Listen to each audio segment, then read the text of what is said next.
Hi, my name is Renee Wilhelm. I am an occupational therapist and I work at the Wood County Board of Developmental Disabilities. I am here to talk with you about assistive technology for instrumental activities of daily living. So to dive in, if we are looking at what are instrumental activities of daily living, these consist of the things that we do outside of our bodies. So a way for us to live independently and engage within the community. These include taking care of pets, care of others, communication management, driving and community mobility, financial management, home management, meal preparation and cleanup, religious and spiritual expression, safety and emergency maintenance, and shopping. The first one, care of pets. There are all kinds of resources out there that can help us take care of our little fur babies, such as leashes. There's various modifications, such as a hands-free leash, a glove leash, wrist attachment, ways to make it easier to hold on to the leash. There are also options for cleaning up, maybe just a portable dog poop bag, which is the most common option. There's also the scooper, which is that picture with the little blue bag at the bottom of it, which I think is genius. And there's also self-cleaning litter boxes. To help feed our pets, there are automatic feeding and watering dispensers as well as treat dispensers. And then there's other things that exist, such as cameras to monitor your little fur baby, doggy doors. There are even sensors that a dog can wear on its collar that would indicate when the door is for the door to open. There are ball launchers. There's also GPS trackers for your pets. There's all kinds of options available.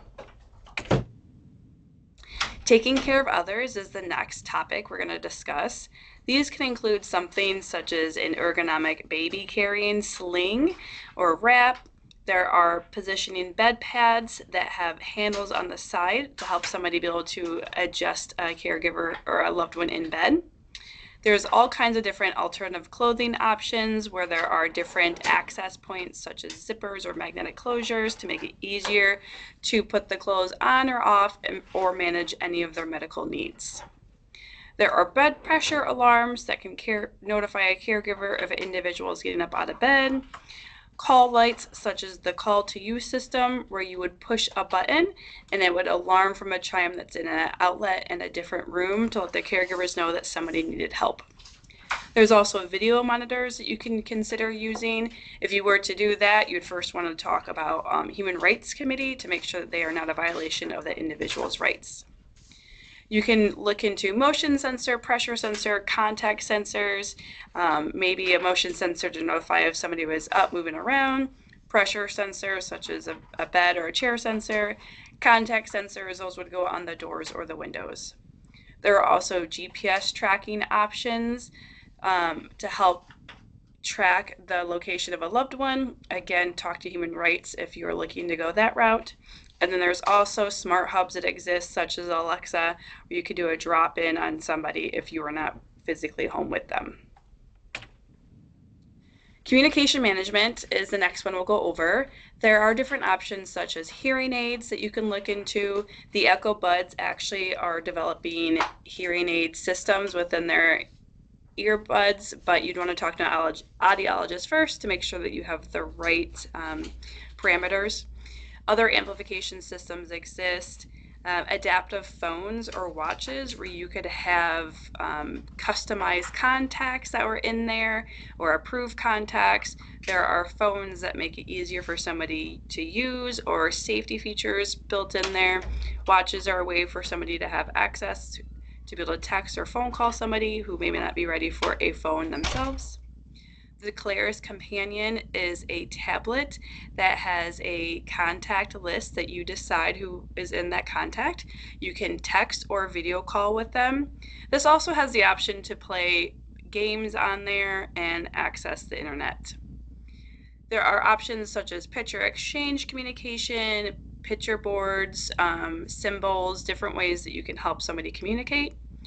There's the augmentative and alternative communication devices with different apps. If you were to go that route, I would recommend that you talk to a speech therapist, just making sure that you have the right protocol and right program for the individual, and they can also help submit that through insurance. There are a lot of accessibility features built into phones and computers nowadays.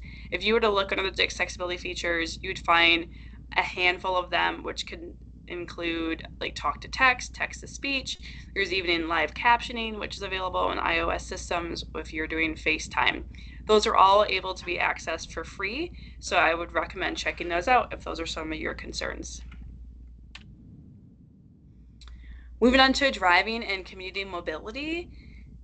Adaptive vehicles or hand controls or foot controls are options that can exist.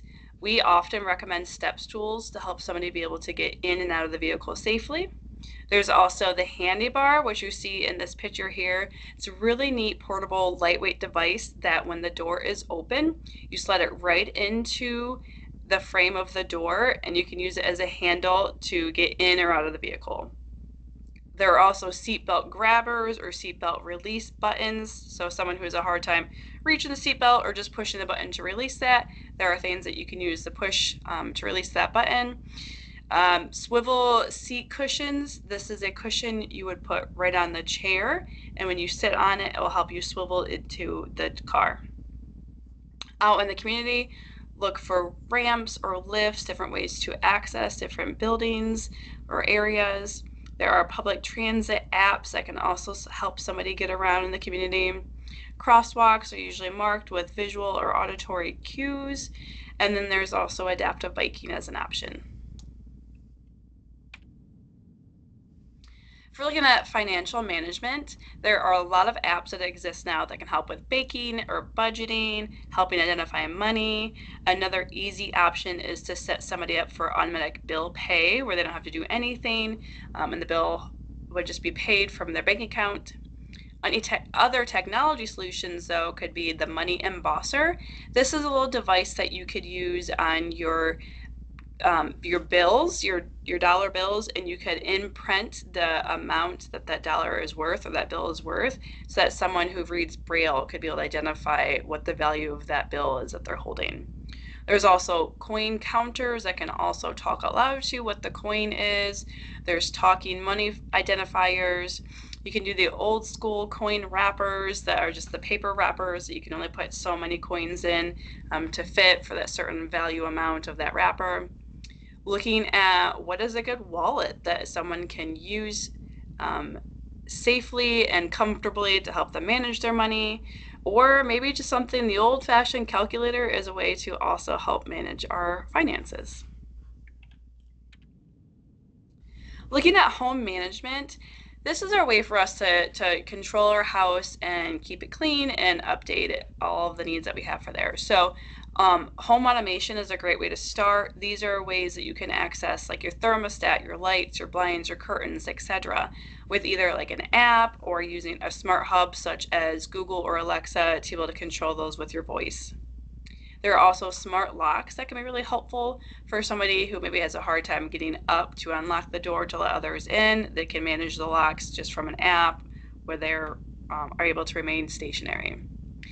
We've all seen those Roomba smart vacuums. So smart vacuums are a way to really help with cleaning and reduce the risk of falls and all the extra physical work required for that. There's also smart mops now, very similar to those vacuums, where it can mop your floors.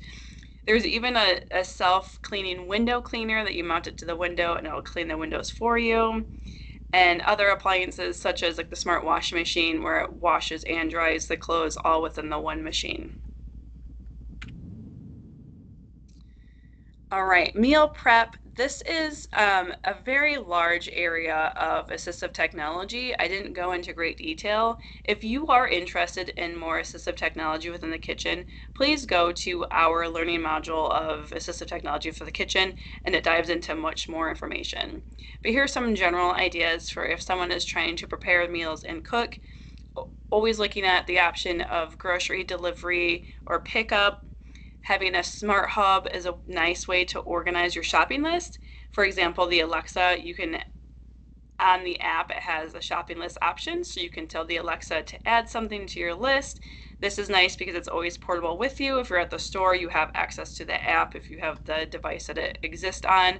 And you can add things as you're going. So if you're cooking, your hands are dirty, you use the last of something, you can just ask Alexa to add it. You don't have to stop what you're doing to add something to a list. There, again, are smart appliances, microwave, smart pot, coffee maker, all those options exist. A pull-down shelf is a way to help somebody reach the top higher shelves or cabinets. Something like a label reader can help somebody with preparing a meal and finding the proper ingredients. A fridge cam, this is a camera that exists inside the refrigerator, and if you're at the store and if you can't remember if you have enough milk or not, you can turn on the camera and check it out. There's a variety of adaptive knives and cutting boards, adaptive measuring cups, jar openers, etc. Ways to help somebody be able to manage all of those tools. There's also induction cooktop or ranges, reduce the risk of getting burnt.